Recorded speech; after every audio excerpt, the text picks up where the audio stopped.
টাঙ্গন নদী থেকে অবৈধভাবে বালি পাচারের বিরুদ্ধে বড়সড় অভিযান চালালো গঙ্গারামপুর মহকুমা পুলিশ প্রশাসন। দক্ষিণ দিনাজপুর জেলার কুশমন্ডি থানার উদয়পুর চৌসা গ্রাম এলাকায় এই অভিযানে 4টি বালি বোঝাই ট্রাক্টর সহ 3 জনকে গ্রেপ্তার করেছে পুলিশ। পুলিশ সূত্রে জানা গিয়েছে, ধৃতদের নাম রাহুল আমিন, শামশের আলী এবং মুর্শিদ আলম। সকলের বাড়ি কুশমন্ডি থানা এলাকায়। তাদের বিরুদ্ধে নির্দিষ্ট ধারায় মামলা রুজু করা হয়েছে এবং আগামীকাল গঙ্গারামপুর মহকুমা আদালতে তোলা হবে বলে জানিয়েছে পুলিশ।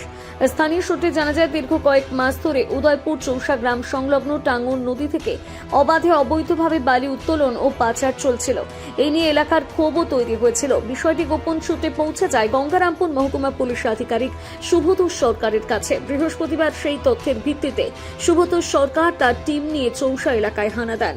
অভিযান চালিয়ে নদী থেকে অবৈধভাবে তোলা বালি বোঝাই 4টি ট্রাক্টর আটক করা হয় এবং ঘটনাস্থল থেকে 3 জনকে গ্রেপ্তার করা হয়। পুলিশের এই অভিযানে অবৈধ বালি পাচার চক্রের বিরুদ্ধে কড়া বার্তা গিয়েছে বলে মনে করছে প্রশাসন মহল। তদন্তের স্বার্থে ধৃতদের জিজ্ঞাসাবাদ চালানো হচ্ছে এবং এই চক্রের সঙ্গে আরও কেউ জড়িত কিনা তা খতিয়ে দেখা হচ্ছে। ওই বিষয়ে গঙ্গারামপুর মহকুমা পুলিশ আধিকারিক শুভতোষ সরকার জানান, দেখুন, আমার কাছে একটা গোপন সূত্র মারফত খবর আসে যে কুশমন্ডি থানার আন্ডারে উদয়পুর গ্রাম পঞ্চায়েতে চৌসা বলে একটি গ্রাম আছে। সেখানে ট্যাঙ্গন নদী যেটা আছে, ট্যাঙ্গন নদী, সেটা ওখান দিয়ে বয়।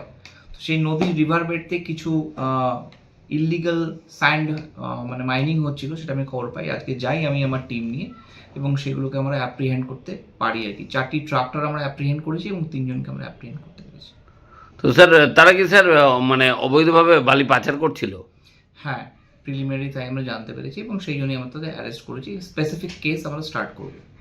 তাদেরকে স্যার আজকে কোর্টে তোলা হয়েছে? আজকে আমরা এখন কমপ্লেন আমরা করছি। কমপ্লেন দিয়ে আগামীকাল আমরা 24 ঘন্টার মধ্যে কোর্টে ফরওয়ার্ড করে দেবো। কুশমন্ডি থেকে দিলদার আলীর প্রতিবেদন, নিউজ টুডে।